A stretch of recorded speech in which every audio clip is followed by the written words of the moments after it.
You are listening to Packers Talk Radio Network. PackersTalk.com.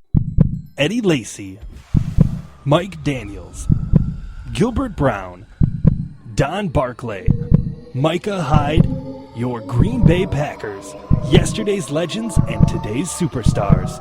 From corporate or nonprofit events to private parties, add some spice, hire a Packers player from Mayfield Sports Marketing. For details, just go to PackersTalk.com and click on Player Appearances. Are you looking for some signed Packer memorabilia? Look no further than Waukesha Sports Card. If a Green Bay Packer can sign it, Waukesha Sports Cards has it. Check our website for upcoming Packer player and legend signings. Go to WaukeshaSportsCards.com. Alert, clear all channels. Fresh from America's Dairyland, ladies and gentlemen, From the Benches Podcast.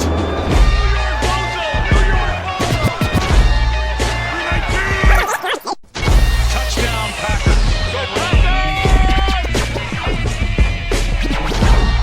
Packers Talk Radio Network. You're listening to From the Benches with Ross Uglem and Ryan Hillesland.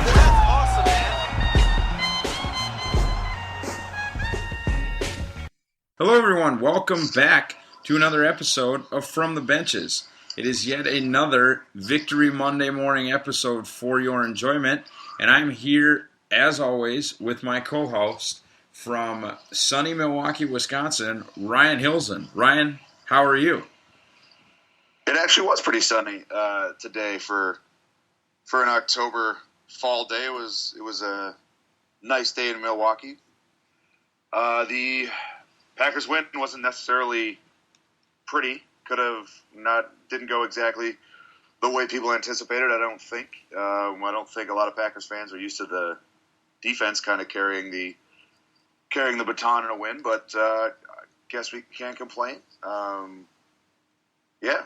Let's break it down a little bit. Yeah, you're not going to get a lot of complaining over, that's a playoff quality team. I'm not sure if they're going to make it. They have a really tough schedule, but anytime you beat someone by 2 touchdowns in this league, I mean, that's impressive, especially, I like to use the college term. They're on scholarship too. The Rams are a good team, and a 14-point win is impressive, kind of no matter what. So, Green Bay won 24-10. Rodgers had 2 touchdowns, also had 2 interceptions. He broke his home interceptionless streak, which was extremely long. I think there had been like 48, or maybe the Montgomery touchdown made it 49 touchdowns in between picks. The first one was tipped up in the air. It was a clean catch. The second one kind of looked like the corner for the Rams trapped it. I wasn't convinced that it was an actual catch, but it held up over review, so he did end up with 2 interceptions. And whether it was a catch or not, it was not a particularly good throw. Even though the team is 5-0, injuries still seem to be kind of a theme. Devontae Adams, Morgan Burnett, Jake Ryan all did not go. And then B.J. Raji, Nick Perry, and T.J. Lang all left the game with an injury. They did not return. I don't have a real high level of concern with any of them. T.J. Lang was seen walking around after the game without crutches. B.J. Raji didn't even go to the locker room. He just hung out on the bench, and they opted not to put him in the game, put him back in the game. And then Nick Perry's the only one that I really don't know anything about. The issue is a shoulder thing, and that's what he played through last year, was a shoulder issue. So that is, I guess, a little bit concerning. The nice thing about this injury phase that the Packers are going through, they just have to get by a struggling San Diego team at home next week, and then it's on to the bye week to get everybody healthier and more rested. More rested. On that note, Brian Bulaga came back today. He had missed the last 3 games with an injury to his knee that he suffered in practice. Said he felt a little bit rusty. Ryan, I thought he played pretty well. What did you see out of Bulaga today? Yeah, certainly a big upgrade over what we've been seeing over over Barkley. I don't think he made as big of an impact in the running game as you're used to seeing out of Bulaga, but certainly nice to have him back in there. It's a stark contrast between what you saw with Bulaga and with Barkley. Going into the season, I had thought that Barkley would be a serviceable guy to go in there if Bulaga were to go down, or if Bakhtiari were to go down, you move Bulaga to the left and then put Barkley at right tackle. That's not really how it went. Barkley struggled pretty hard with Bulaga out, but luckily Bulaga was able to have a pretty short missed time with the injury, and he is back. Didn't look like he aggravated anything. Looks like he made it through clean, and that's a big positive. He made a big difference. There was a lot more clean pockets, particularly in pass protection, and against a defensive line that is that talented. It was that was nice to see. They were able to get 2 sacks, but not as much running around for Rodgers as we'd seen in the last couple of weeks. Yeah, it seemed like the pass protection really held up a lot better without Barkley getting big minutes.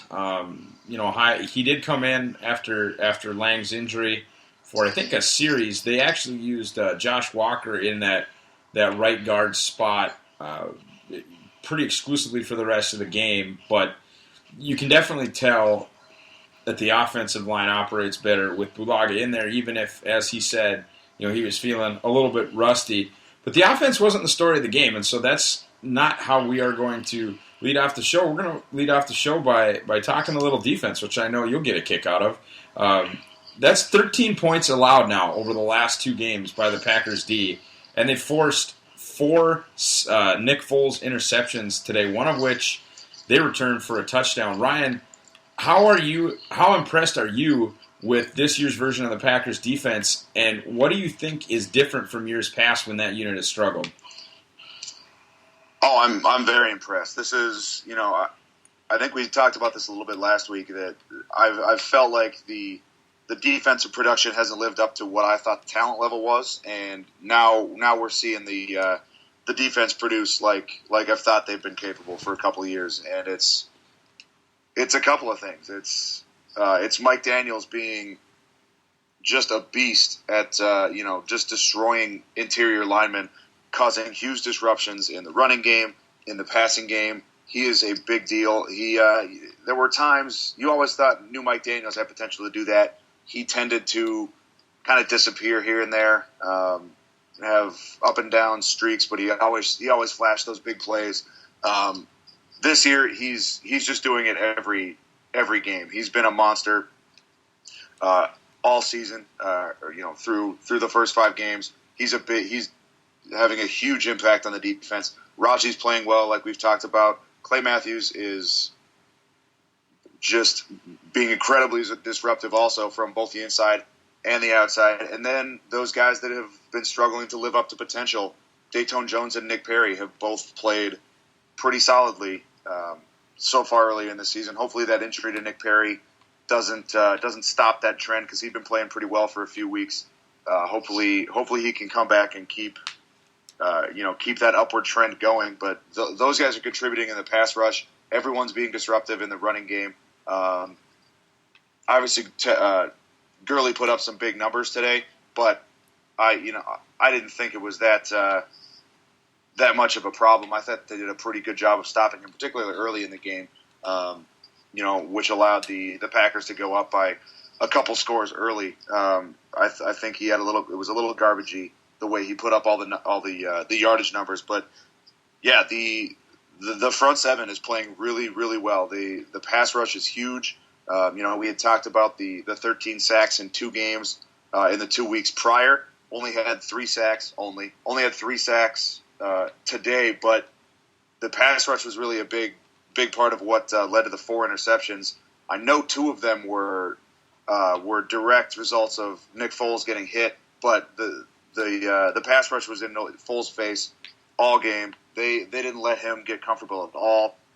He looked rattled for basically the entire game, and it showed. 4 interceptions, 3 sacks. One of those interceptions returned for a touchdown. The defense is playing really, really well. And frankly, we need them to play well. The offense is nicked up in a lot of different places. The receivers, even the receivers who are on the field, don't look 100%. They're not getting separation. They're not really getting open. It's kind of a struggle on offense. So it's really nice to finally see the defense pick up the slack and basically contribute to a couple of wins early in the season. Yeah, absolutely. I'm on record as saying I think this is the best defensive unit that Green Bay has had since the team that won the Super Bowl in 2010. I'm very impressed by what they're putting together on tape. You're exactly right as far as Dayton Jones and Nick Perry are concerned.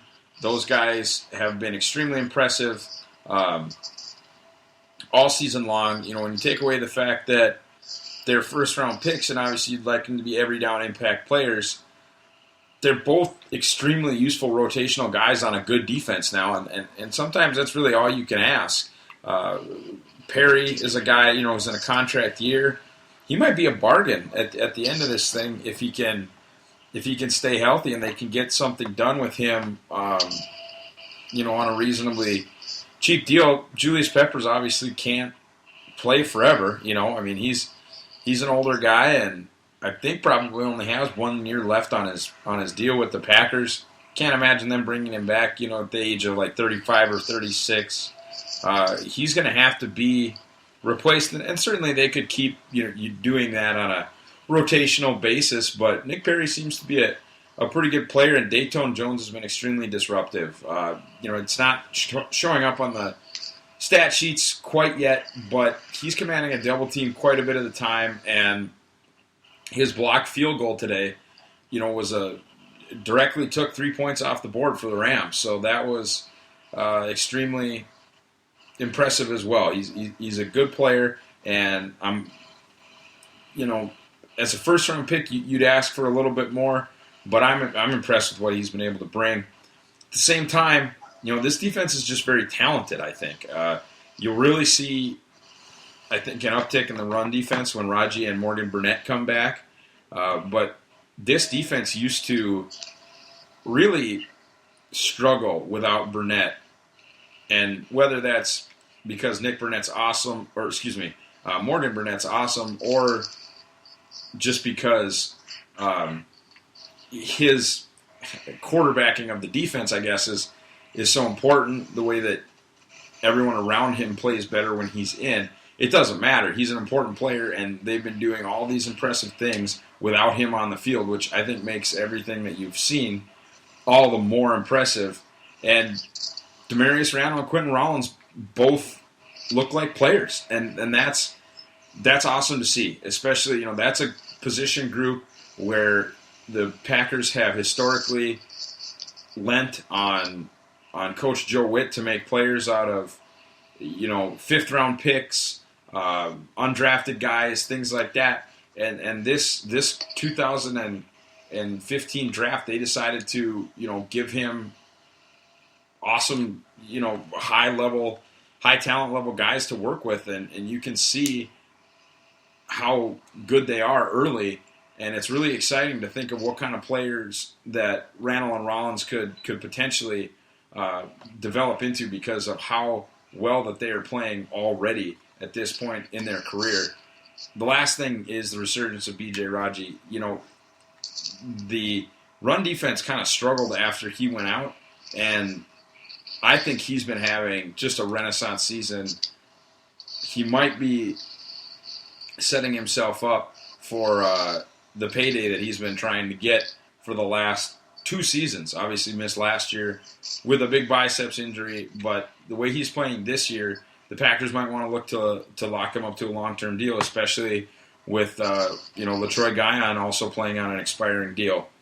Ryan, let's dip behind the benches for one of our signature segments and talk a little bit of X's and O's. I saw a statistic tonight from Ryan Wood of the Press-Gazette saying that Rodgers is on pace for 86 rushing attempts, which would be a career high for him. I seem to be of the opinion that this is based on the receiver's inability to get open. Is that what you're kind of seeing? or do you think that he's just being a little bit more careful with the ball than in the past? Why do you think Rodgers is tucking the ball and running so often this season? I think that's definitely contributing to it. While Walt Barclay was in there, that kind of pressure that was in his face consistently contributed also. But when you got Balaga in there today, you still saw him running around a little bit, breaking out of the pocket, waiting for guys to move, make a move somewhere downfield. Randall Cobb hasn't really been at 100%. He's obviously been able to play through it. Jones was a little bit hobbled. And without Devontae Adams in there, obviously without Jordy Nelson in there, people just aren't able to get separation. When Randall Cobb doesn't have that really quick burst, he's just an average receiver. Same with James Jones. He's not at this point in his career a really physically imposing guy. He clearly has the chemistry with Rodgers that you need, and that's helping a lot. But those guys are just not able to get the separation that you need, and Rodgers does not have open guys to throw to. And when he is so careful with his decisions with the ball, he's not going to force throws to guys who aren't open, and that leads to him hanging onto the ball longer, waiting until that pocket starts to collapse and then escaping. It's a little bit concerning for me. Hopefully he can get through the San Diego game, get to the bye week, get Devontae Adams healthy, and then maybe it's less of get Devontae Adams, Cobb, and Jones all healthy, and have the second half of the season, have your receivers be a little more healthy and try to have a more what we're used to in terms of the passing game. But yeah, at this point, there's just not a lot of open receivers down the field, and it's concerning. But it's only so concerning as you can have for a team that's 5-0. They've been struggling, but they've still been able to score, and the defense is stepping up. So I'm concerned, but I'm optimistic because we have the bye week coming up, because it doesn't look like that Chargers game isn't really going to be a huge game. I'm fairly confident that the Packers have a good chance of winning that game. And then the bye week comes up, and hopefully we can get healthy after that, because it's the offense is the reason this team is a Super Bowl contender, is one of the favorites to win the Super Bowl this season, and they need to get healthy. They need to get rolling into that second half of the season. Well, that's got to be the scary thing, for the rest of the league is, if you think, and I do, that Devontae Adams has true number one receiver potential, this team's 5-0, and 5-0 against the spread without a number one receiver, and with the offense kind of operating at 60 or 70%, if this offense gets healthy and the defense continues to play the way that they're playing, the Packers are the best team in the league, as far as I'm concerned. From an X's and O's perspective, though, what I think part of the issue is here, first of all, Green Bay's not running the ball very well. Eddie Lacy was quiet again today. James Starks didn't get much going. I think Rodgers ended up being the leading rusher yardage-wise, which is certainly not ideal when you're paying a guy that much, and he is the most valuable player in the league. For him to be running around like that is not great, I guess. But that puts a defense in a lot of two-man, and what that is man coverage underneath and two high safeties. The best way to beat that defense is often to run, because when you're playing man coverage, you turn your back to the quarterback. You don't keep your eyes on quarterback. You are dealing with your man. So with no safety to cover, with no safety help down in the box paying attention to Rodgers, as soon as the corners turn their backs, if the pass rush doesn't get Rodgers and he can step up, often there's a lot of running room. And I think that has a lot to do with why his rushing attempts are so high, because right now the running game is so far unable to keep the opposition out of a cover two shell. Ryan, let's talk about Quentin Rollins. He was one of our favorite picks of the 2015 draft. We thought he had a lot of potential and was a was a fantastic athlete. Only 1 year of college football. He just needed a little coaching and a little seasoning, and nobody better than Joe Witt to provide that. He had 2 interceptions today. Took one of them back to the house. He's been the dime back all season long. He comes in on passing situations and plays the slot. Randall plays outside. How impressed have you been with Quentin Rollins? Yeah, obviously his best game as a pro so far through 5 games. It's very impressive for him to come in as a second-round pick, like you said, with just 1 season of football, college football experience, to come in and be able to make an impact right away. You thought that Randall had the better chance of making an immediate impact. He obviously has been playing more often than Rollins, but you obviously see Rollins' ability to make a play when it's there in front of him. He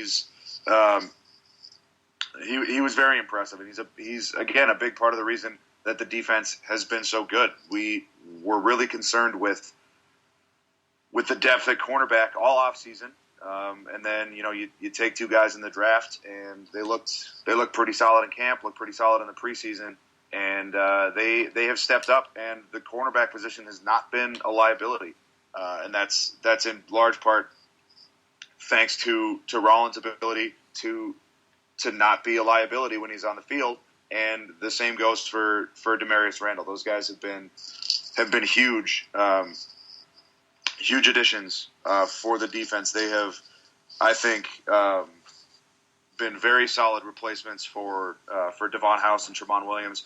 They have been solid, and it's exciting to think what those 2 guys might turn into. And it's nice to see. I think Randall has stood out a little bit more early in the season, but Rollins closed that gap today with two huge plays. Got his first Lambeau leap. It's exciting. It's fun to watch. A young guy be able to make an impact like that so quickly. Right, and I think too, if we're going to talk corners, it's fun to talk about the young guys, but I think it has to be mentioned how well Sam Shields has played since that opening game in Chicago. I mean, he's been very, very impressive. Had a nice pass breakup in the end zone today. I mean, Nick Foles is not a great player by any means, but his completion percentage and his turnover percentage were just, that was some pretty fantastic pass defense today. And when you're the Packers, you're going to be playing from ahead a lot, so pass defense is extremely, extremely important. Let's move on now to this upcoming weekend. The first thing we're going to talk about is the Chargers game, and then you and I are going to talk a little bit about Throwback Weekend. That's just something that we've done, or that I've done for the last 2 years. You were there with me last year. It's a lot of fun, and it's going on in Green Bay this weekend on Saturday night. So we'll get to that. But first, let's talk Chargers. Ryan, what have you seen from San Diego this season that does or does not concern you? Give us your Chargers scouting report. Well, I think the concern is that their offense is going to be capable, at least to a point. They've been a little bit inconsistent this season, but Phillip Rivers is a very good quarterback. I don't think he gets enough credit for what he's done at the quarterback position. Keenan Allen is a very good wide receiver. They get Antonio Gates back. He's going to play his first game tomorrow night, but so he'll be in his second game at the tight end spot. Danny Woodhead's a nice pass receiving back, and then obviously the people of Wisconsin are very familiar with their first round pick in Melvin Gordon. I think that offense is very capable of scoring, and with the state of the Packers offense, with the health of the receivers right now, I think the defense has to come in, have another impressive game, slow this offense down, because I don't think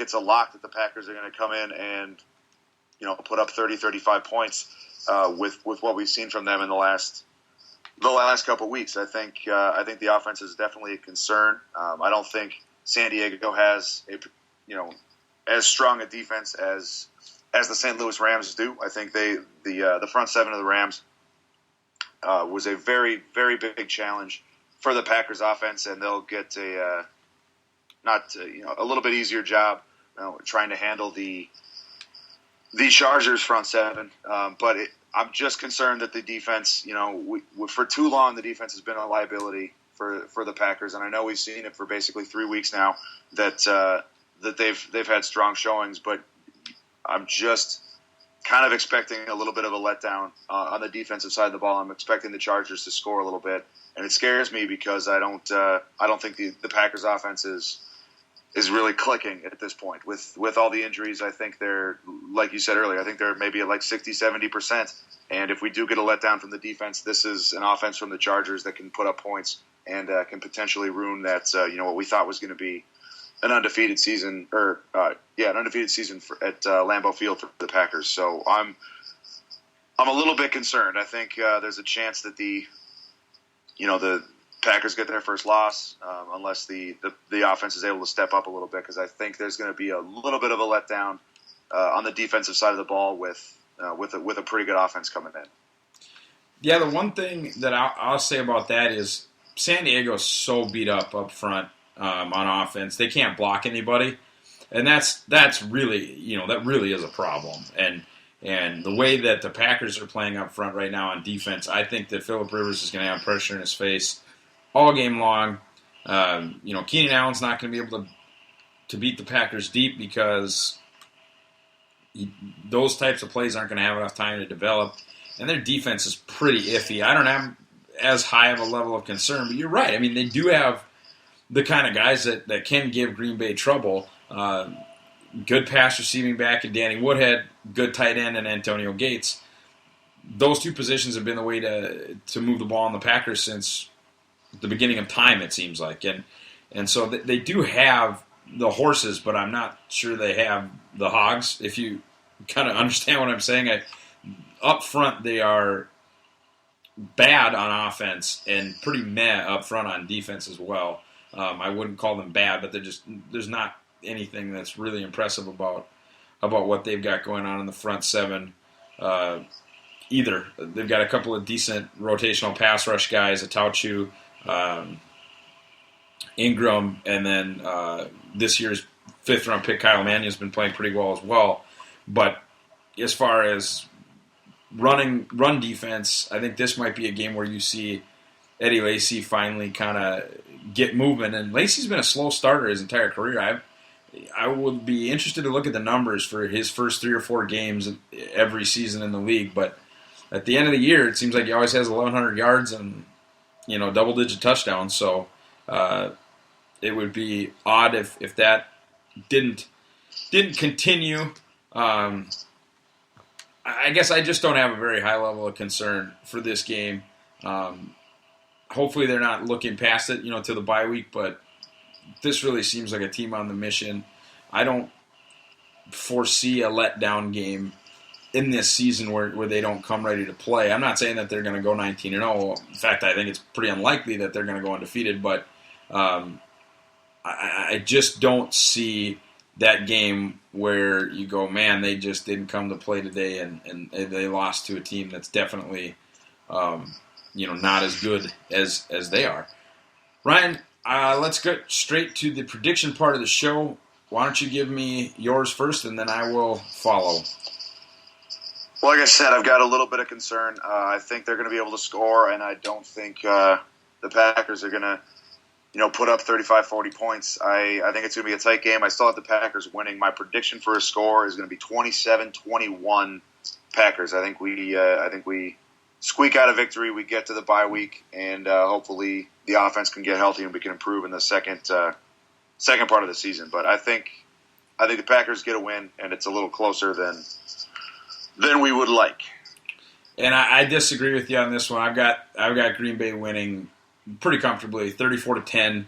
I just don't see San Diego being able to get a lot done on offense as far as blocking Green Bay up front. Yeah, Phillip Rivers is a very good player, but they can't run the ball, and that's a problem. You can't, against this Packers nickel and dime defense, you cannot throw the ball 55 times and win. And so I just don't see San Diego getting a lot going on defense, and Rodgers in the offense had an off day today. But at home, they just seem to be able to get it going more often than not. This might be the game where, the Super Bowl talk really picks up, because I think Green Bay is going to blow out San Diego and head into the bye week at 6-0. Ryan, let's talk some Throwback Weekend. This year is going to be a little different setup than in the past. These last 3-4 years that they've been doing it, it's involved a party on Saturday night and then a tailgate on Sunday. There was not going to be a tailgate this Sunday. There's just going to be a big party at the Green Bay Distillery on Saturday night. Yeah, so Saturday night is going to be the big gathering. We're going to be a fan fan tweet up gathering, whatnot. A lot of the people that contribute to a lot of the stuff you see online. A lot of fans are going to be getting together at the Green Bay Distillery, right across the street from Lambeau Field. The unofficial Green Bay office of From the Benches, generally the place we do a podcast from when we are up there in Green Bay, either for a game or for training camp or whatnot. It's a fantastic venue. There's going to be a lot of Packer fans, a lot of people hanging out on Saturday night, getting together for a pre-game party on Saturday night. It's going to be a great time. You and I attended last year. Had maybe a little bit too much fun leading into the game on Sunday, but it's a great time. It's a fantastic way to get together with some Packers fans. In a way that's not just the traditional show up for the tailgate on Sunday morning. It's a little bit more of a full weekend get together, and it's a really good time. Absolutely, one of the weekends I look forward to the most every year. We always have a fantastic time. Get to see some great people. A lot of the times, actually, the beat guys will show up, and it's fun to talk to some of those guys. But honestly, it's a great time to come and have a couple drinks and talk to some fantastic Packers writers. A lot of the best Packers writers that you find online will be at this get together, and I'll be there too. So that's it for the show today. As always, I'd like to ask you guys to subscribe to the show or subscribe to Packers Talk Network. That helps us out in a big way, whether it's iTunes or Stitcher or any other podcast listening app that you have. And also give us a review, give us a rating, preferably a good one. We always appreciate that. You can follow the show on Twitter at @FromTheBenches. You can follow me at Ross Uglem. Ryan, where can they find you? I am at Hillesland 358. We'd like to thank you all for listening to From the Benches, and go Pack Go.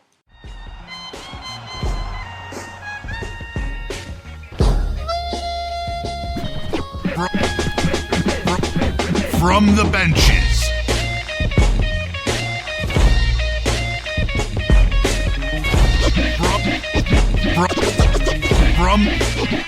From the Benches.